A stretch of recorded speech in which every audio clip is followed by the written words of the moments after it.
Eric Barnes with the Daily Memphian, and welcome to The Sidebar, a weekly show on the community, arts, culture, and more. Today we're talking with Tori Keskey from Ghost River Brewing and Mike Mielenhausen with the South Main Songwriter Festival. So stay with us for a conversation with Tori and Mike. Thank you both. Thanks for being here. Thanks for having me. This will, I think, officially be our first ever video podcast. We did one, but this is the first one to run, and so thank you for being here, and thanks for putting up with to help you pick it all off. Yes, absolutely. So let's do like a quick snapshot of what's going on, and maybe I'll start with, because people think Ghost River, and they're like, well, I know that's beer, but there's more to it, and we'll talk about all that, and the Made to Wander Festival and so on. But Mike, talk about what is the South Main Songwriter Festival? Yes, so this is something that we've been working on actually for a handful of years. It existed in a slightly different format with some songwriters coming in from Nashville and playing at the Halloran Center, talking about the stories behind their songs.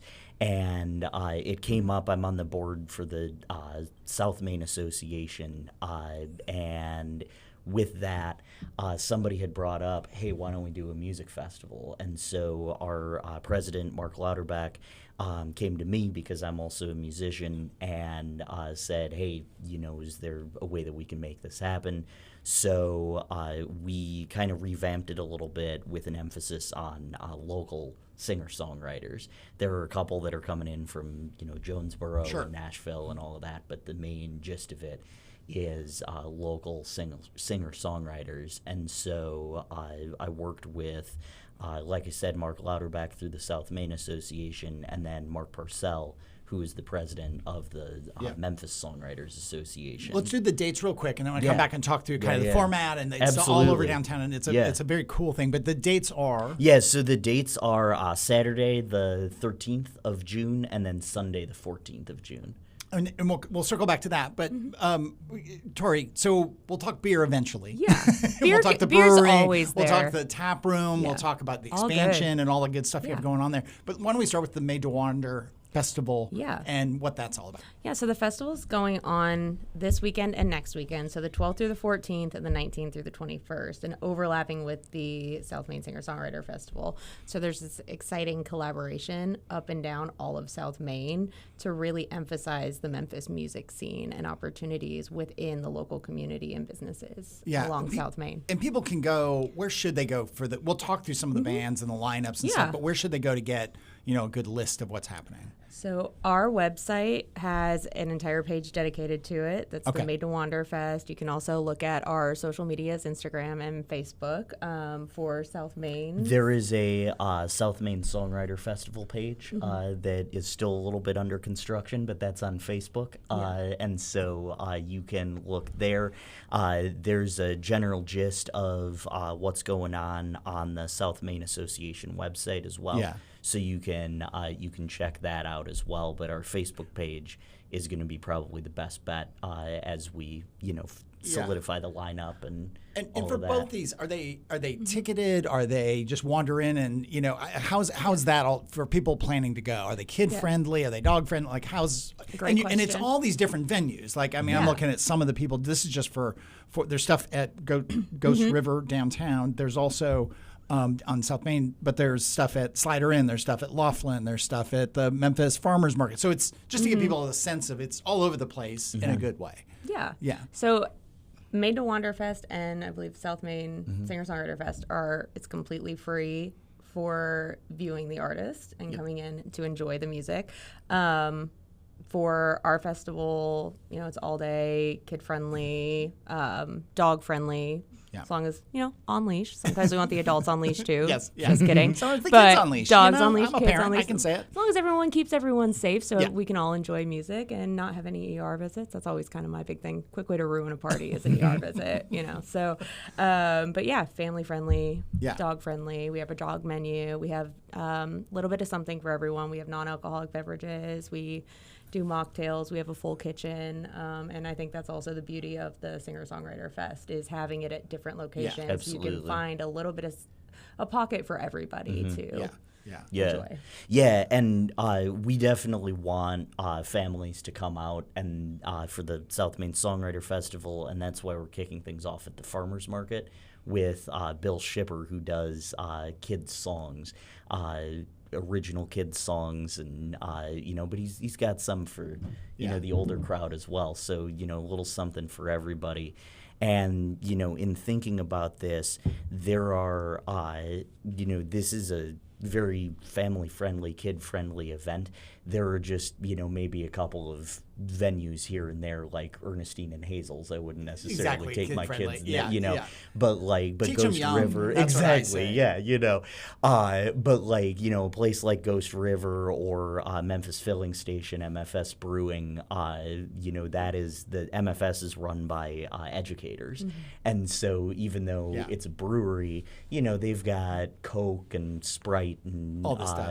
All of that, and then since it's run by educators, your kids are going to be safe there. Yeah, I mean, people will see from the lineup where That's you're going. exactly Ernestine it. is a good place. It does remind me of when I kind of accidentally took my 7 and 8 year old to the dog park in West Memphis one time, but that was a whole other story that we'll do an entire podcast about with my kids, and I think they've forgotten, and I hope that that'll dredge up the memories. There's just a few things that just happen when you're parenting, and you go, I've made a terrible mistake right now that we're just going to kind of crawl out of. Sometimes that's the best way to learn. Exactly. Yeah. And again, for people just joining us, we're here with Tori Keskey. She's with one of the owners of Ghost River Brewing, and Mike Mielenhausen with South Main Songwriter Festival. Are you a songwriter as well? I should am, know yes. this. Yeah. Okay, you are. Yeah. Okay. Yeah. Will you be performing, or are you? I will or are you not. just too much running around with a clipboard? And it's too much, and then I didn't want to use this as a springboard to promote myself. But I would never do that. No, but yes, I am a songwriter with a very unhealthy obsession with Bob Dylan. Okay. And so I'm very passionate about storytelling and promoting other people who do that storytelling and write their own stuff. The Made to Wander Festival is what? How many? Second year now? Third year? It's the third year. The first year we did it at our Beale Street tap room, which since we closed that down, we expanded our South Main tap room to where we acquired a second building. We're able to expand the stage and our sound system to incorporate more bands. We moved it to our South Main tap room the second year, so this will be the third year that we've done it. So it's growing slowly, but in a fun way. But Ghost River is not growing slowly. I mean, you guys have really expanded down there, and I was glad. When you see people are obsessed at the Daily Memphis and elsewhere on social media and so on, but with restaurant opening and closing, right? It's just they're obsessed with it, and so I was really glad that we were able to say. Yeah, the Beale Street one's closing. It was 5 years, but you're expanding. You're doing all this great stuff at the other one. It's kind of a great time for the festivals to all come together with moving our Beale Street location sort of back into or reabsorbing it back into the original space, and really highlight what we have going on. Because all of our construction, our second bar, all of that will be done at this time for our first festival. But I think it just kind of, it's almost like a homecoming party kind of that's just happening upon the same time. Yeah. What is it? You may have said it, Mike. Second year for the song? This is the first year in this format. We've done some other songwriter festival type deals in the past. We're both growing our musical absolutely, that's it. Yeah. Well, is it partly too, you think about Trolley Night, even though the trolleys aren't running, but it's still, which is a wonderful Memphis thing. Right? That doesn't stop anybody from coming out. No, it doesn't stop anyone coming. And that sort of sense that there's this street party, and you can go, and there's all this stuff going on. That's kind of what you're, and is it, which is the film festival I'm looking over right now. Oh, in Memphis. They're going to do South Main this year, right? And they're going to have stuff all over South Main, which I think is just great. Like a great way for people to be on South. It's one of my favorite parts of Memphis, is the South Main area. And that you can experience these different things kind of at your own pace, and you can kind of like Trolley Night, like this festival, like all this is a great thing for that whole downtown area. Absolutely, and one of the things that we've talked about as a South Main Association board is the fact that we're in an arts district.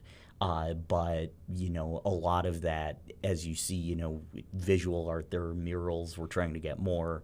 We're trying to get more art spaces to galleries is the word that I was looking for, but we're also looking to expand that into music and other forms of art.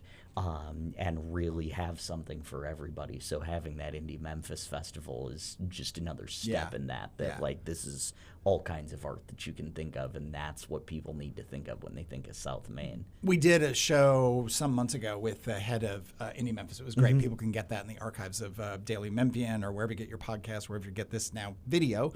And we're going to come back with Tori and Mike here in a second, but let me do some quick housekeeping and remind everyone this is The Sidebar. I'm Eric Barnes. This show airs on WYXR 91.7 every Thursday, 11:30, focused on the community, arts, culture, everything in between. But it's not just a radio show. It's also not just a video, as we get used to this whole video thing. But it's one of many podcasts, soon to be all video podcasts, that we do at the Daily Memphian, including our morning podcast, the AMDM, which I got to fill in for Mary Casciola, which is always fun for me. I never get to do AMDM, so I was kind of excited to do that today. We also have the Memphis Grizzlies podcast with Drew Hill and Chris Harrington. And we have our food podcast, Soundbites, hosted by Holly Whitfield. Soundbites, besides being a podcast on all the podcast platforms, it also airs on WYXR every Thursday at 11. I should also mention the podcast version of Behind the Headlines, the TV show we produce with the folks at WKNO every week. All the podcasts are available, iTunes, Spotify, YouTube, wherever you get your podcasts are also on the Daily Memphian. A couple of notes, more notes. WYXR is a nonprofit listener-supported radio station, so if you're not a member, consider becoming one. You get all kinds of benefits. Or you can do a one-off donation. That's what keeps WYXR going. You can also get archives of all the WYXR shows, not just ours, the talk shows, the music shows, all that, the various shows that the DJs do, at WYXR.org or download the WYXR app.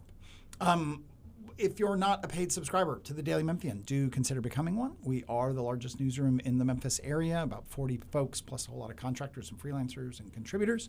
And we are also a nonprofit. Subscriptions pay for about half of what we do, advertising events another 25%, and then donations support the last 25% of what we do. Recently we had, or actually we'll probably do this because we're taping out of order, but John Zena, who is the Chief of Infrastructure and Development for the City of Memphis and a longtime urban planner in Memphis, wrote a book about urban planning, so we had an interesting conversation about that. We had folks from Live at the Garden on talking about their upcoming season. On Behind the Headline, I don't know. I dropped an S. We only have one headline. There's only one headline, and I am behind it. This is a new thing on video. I am behind the headline. Mikkel Lowry, the Democratic candidate for county mayor, will be on soon, and Brad Less, we're trying to get him the Republican candidate for county sheriff. We had John DeBerry, the Republican candidate for county mayor, on recently. You can get that in the archives of the show.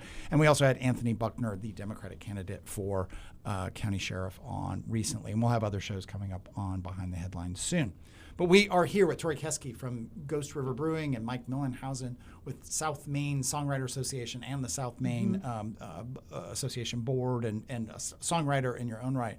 I want to talk a bit more about beer and brewery and kind of the evolution of all that. And so, and you are welcome, Mike, to just chime in on your thoughts about beer at any point. But it is a very interesting, dynamic market. Right. Yes. And y'all are one of, although I think your family, your dad, you all bought from the original founder, but Ghost River was one of the first independent craft brewers in Memphis, right? Correct. Yeah. So it was an offshoot of Bosco's originally with the Fine Stones. Right. Of course. And we took over ownership February 2020. Strange time to take over ownership. But definitely allowed us to kind of jumpstart a lot of the expansions for the space to make it a little bit more functional. But I think, what brought us into it is that craft beer is a really strong kind of community driver. I think for me, as I came of drinking age and growing up and going to craft breweries was such like an easy watering hole hub to learn about what was going on in the city, to talk to the beer tenders or to meet people through trivia nights and bingo or other events, to really just kind of find a family. I grew up moving, so I think it was just such an easy way to kind of centralize myself to a new space. Especially the way, and you all have done a very good job of the tap room, and it's evolved from when you first opened that it is this very inviting kind of neighborhood of the neighborhood, is both a neighborhood and of the neighborhood kind of bar or gathering place that is kid and dog friendly, which, I mean, when my kids are now really old, like late 20s. there really wasn't that in Memphis. No. There wasn't a place like that you could just kind of go and it'd be fun and they could do something and you can have a beer and you can meet up with friends and that there wasn't a lot of that here and maybe other cities as well. But it's been a big shift. And actually for me, you talked about COVID, not great timing for anyone. No. But it was fun to go to the breweries because you could sit outside. You Yeah. can meet your friends and sit X feet apart and just go, "How are you? Break up I'm the not cabin good." fever. Yeah, all just that. change of and then you scenery. have people Yeah. with kids and all that. So Yeah.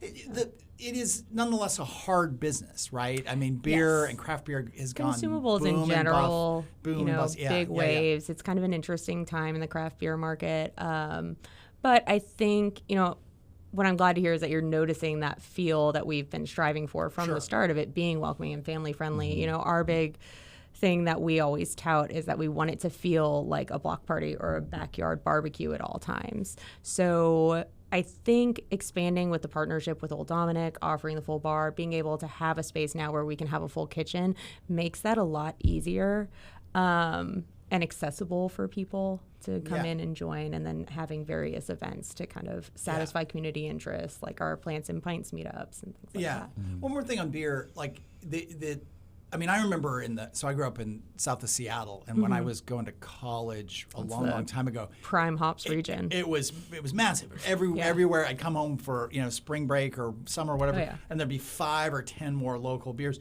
and then eventually a lot of them went under. Like it's kind of there's nothing new. Like Memphis Made and Andy Ashby, who's one of the founders now on staff at Daily Memphian. Yeah. I said to him, you guys had an amazing run. There's no shame. Very much so. And, you guys you were a neighborhood gathering place. 100%. You did all this stuff. But it's a really tough business. And it just happens, right? I mean, and so for you all, you look at, the younger people, that some of the numbers are that they don't drink as much generally. Yeah. That, people want non-alcoholic beers. Like, how do you sort of deal with those things besides what we talked about, which is this gathering place? Yeah, I mean, I think, again, it's more about the offerings and really trying to create space to listen to what our patrons are looking for, with the non-alcoholic options or with the full food menu or movie night where it is less of a pressure to drink. I do feel like sometimes, craft beer sometimes falls into this very niche, not always fully welcoming space. Yeah, the because judgment you don't like an IPA, then you don't like craft beer, which is not at all the case. So I always just sort of tell everyone your palate's right. Your palate wants what it wants in the moment. Yeah, if it wants something alcoholic, a beer, an IPA, a sour, hard seltzer, all of that's correct, and that can change by the hour, and that's okay. So I think just making a space where people are comfortable saying, "Oh no, I don't want that," or I'll cut people off when they say like, "It's a girly drink, I don't want that." Like that's a drink's a drink. If you like it, you like it. Yeah, absolutely. Let's circle back, Mike, unless you have thoughts on beer, and you're welcome to have thoughts on beer.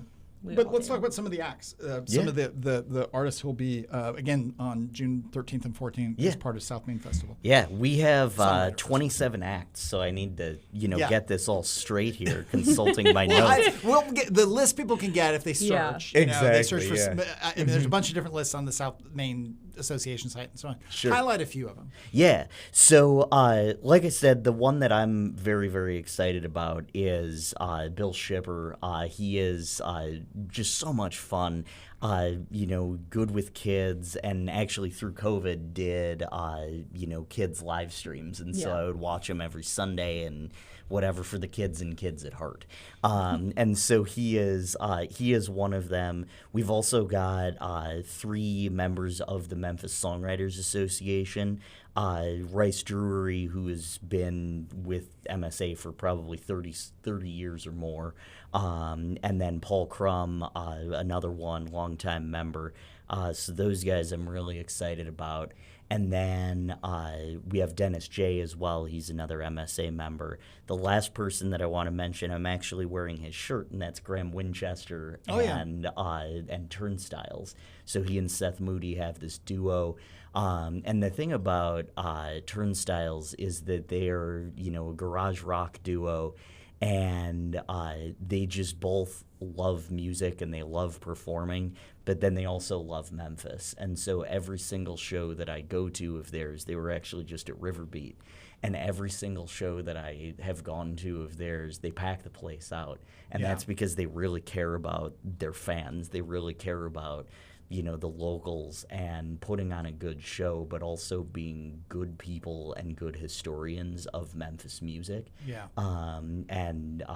You know, and Graham works at Sun, gives tours there and all of that. So there's a lot to go off of there, but they're just good advocates for Memphis and all the good that Memphis is. And so that's really what we tried with all of these acts were, you know, people who really, you know, love Memphis for what it is and work to make it better in the ways that it needs to improve. Yeah. And the way you schedule it, and you can just tell me if I'm wrong, but you've scheduled it with, I mean, there's overlapping acts, but then the acts are kind of there for quite a while, it looks like. They are. People can kind of wander, they can sort of sample some of an act, they can see all of an act, they can, you know, sort of pick and choose what they're doing. Right? Absolutely. And then the other thing that goes along with that is that we tried to stagger the acts so that, you know, there's an act at Ghost River, and that's going on all day with your festival, so that absolutely helps.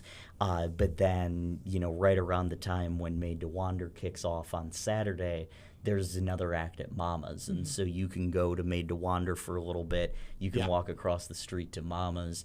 There are, you know, acts at, you know, the Green Beetle, Dame, and I'm trying to remember what the third one is, you know, right around the same time, you know, and that kind of forms a triangle. And so it's Slider Inn, maybe? Yeah, Slider Inn would be, and Slider Inn, Stock and Bell, Green Beetle, you know, all of that. And so like I said, we wanted to make it so that you wouldn't have to walk too far to get to the next act. And that's how we timed it out. So all of that, it's very accessible in that regard. It's different, but the same. I went to the Big Ears Festival in Knoxville last fall for the first time. I think they're about 7 years old. I mean, it was Robert Plant and David Byrne. I mean, they're doing this big headline thing. But it's the first festival I've ever been to that was in a downtown. So a friend of mine, Robbie Grant, of the executive director of WYXR, and friend, he had said, he and his wife were going. He said, you should go. You know, and I was like, Robbie, my days of going to a festival in the grass and using a porta potty really kind of over. I mean, I like Riverbeat, but I can go home, you know, and like pretty quickly. And it's nice. You know, Riverbeat is, I mean, I don't know, some people are, I don't want to get into the controversy, but it's very nicely done. And Robbie goes, oh, no, Big Ears is this downtown festival. So the other thing we thought when we went, and we want to see the acts, we go, got the wristbands. We kind of thought they'd close down big sections of downtown Knoxville for these venues. It's not that. You're going in and out of these bars, full-blown venues, kind of half venues, and then there's also people visiting their kids, and there's people working, and that's kind of what you've got with this as well, which is somehow, for me, even more intriguing. That you're in the middle of this city that also has all this music going on, and then you've got this kind of breathing room of the schedule and these other options like Made to Wander. I think it's brilliant. But there's no way that we were going to schedule this festival without having the businesses in mind as well. Sure. And so because South Main is, you know, business centric, and so in order to take advantage of all of those resources that are there, you needed to have that partnership. And one of the cool things is that, you know, we got the, you know, typical venues involved, your bars and your whatever, but then you have a venue like Stock and Bell and Muse and Feel in Memphis that, you know, it's going to be outside of their place, so it's going to look a little bit more like busking on trolley night. But you had all of these people who recognize what a good thing this festival is for their businesses. And so, you know, we're not shutting anything down. We're saying, hey, come on in and, you know, do this. When I used to live downtown, I now live in Midtown, but as a downtown business, I think what I love about the concept is, and what I've lived in Memphis for almost 13 years now, is that Memphis has a very walkable downtown and a very accessible downtown that I think doesn't always get the highlight it deserves.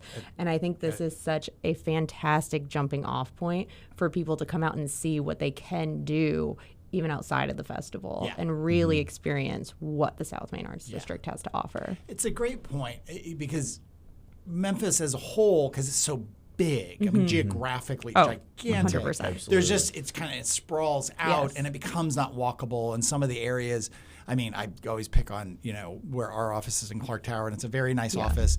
But to get from here to City Silo, which is a great place for coffee and food, is really it's a tough walk. It's hot. There's no sidewalk. There's no pedestrian markings. I mean, you really, but it's worth the walk. You're taking a but chance. It's taking a chance. And downtown is incredibly walkable. And the bike lanes, and I mean, you can go. When I have friends in town, they're just kind of shocked. You can go, wait, there's an NBA arena. There's this kind of incredible park on the Mississippi, and we can do the e-bike over the river, and like this is pretty remarkable. And we lose sight of that maybe, 100%. When we live here. Yeah. Well, and I think too, we have such a rich creative scene here, and I think adding that into the mix is just kind of cherry on top with doing the music festivals. Yeah. How do you? Let me ask you. How'd you get into music? As we have just a couple minutes left. Yeah. So I took piano lessons when I was 8, and then switched over to guitar when I was 10. My parents, got me into both, and I've been fascinated by music since I was like 4. I remember hearing Tangled Up in Blue for the first time and thinking, this is interesting. This is something different. Didn't claim to get Dylan as a 4-year-old, but, but it still made my ears perk up. Yeah, exactly. And so, there's that. There's Allman Brothers, Steely Dan, like just all of the stuff that I was exposed to. And it always fascinated me. And so as a fan, that was my start. And then actually being able to create it myself. I started songwriting when I was like 14. But it was just a logical trajectory of like, I love this, and then I want to do something like this, I had it, besides some bad parenting, like good parenting when the kids were little, they would want to put on like kid music. I was like, no. The driver controls the music, and I would do that, like, because so you do that forever, So they had to, so Radiohead, and so no, we're not listening to the whatevers. I don't even know who would it be, the Squiggles, the Wiggles, the Wiggles, the Squiggles, whichever they were. I didn't know because I didn't listen to them. I was like, I don't know, you can listen to that with your friends' parents. Like, that's not happening in my car. But it is funny when we were out in California where my son lives. I was out there, I get in the car, and he's 25, and he goes, driver controls the music. And, but he put on music I like, so it was all good. You trained him well. Yeah, exactly. It's a proud moment for me. Tori, so was it you and your father bought the brewery? Yeah. What's your origin in beer or in restaurants or in bars? Or so, like for you, how does this make sense? A chaotic way to get there, but our sister company is a logistics company. I moved down here to help my dad with his logistics company about 13 years ago, ran his trucking department. We were doing some of the packaging for Ghost River for a little bit and warehousing, cross-docking. So that's how that initial introduction happened. And then when the family was just kind of ready to move on, but still wanted to find a way to keep it family run and, keep the brand going. Because Ghost River, I feel like, is a well-loved, staple in the Memphis area. So, they approached us and took a few years to get it going. But, as far as beer goes, our whole family was born in Wisconsin, so I think beer's a little in the blood. It's kind of a DNA factor when you're a cheesehead. I think it just kind of made sense in the moment. Last thing I always ask people, what was the first concert you went to? Ooh. I know mine, so if you go ahead. Think. The Grand Ole Opry in 2007. It was my first time in Tennessee, and my dad and grandpa and I went as a kind of country music pilgrimage. Yeah. And so it was the Grand Ole Opry. Wow. Okay. How old were you? I was 14. It was the summer before my freshman year in high school. Yeah, that's a tough one. I know my sisters because it was Milli Vanilli and it came with a little bit of fantastic. controversy. Also, you get to make fun of your sister. Exactly. She's not here to most defend memorable herself. would have been NSYNC, but I do know my sister's is Milli Vanilli, which I think is a really funny first concert. That's a really funny first concert. They didn't tour very much or very long, I don't think. I think. But you said yours. I want to say most memorable, like for young age, would have been NSYNC for a big concert. But yeah. Where'd you see them? I was in Lexington, Kentucky. I think at Rupp Arena. Oh, okay. Wow. Okay. Nice. We're out of time. Tori Keskey from Ghost River Brewing. The Made to Wander Festival is this weekend, and simultaneous with that is the South Main Songwriter Festival on the 13th and 14th. Correct. Yeah. And Mike Mielenhausen with South Main Songwriter Festival and the South Main Association Board and so on. Thank you both for being here. And if you missed any of the episode, you can get the full episode online, wherever you get your podcasts, or on YouTube, or on the Daily Memphian. Thanks very much. Thank you so much for having us. Thank you. Absolutely. We'll see you next week.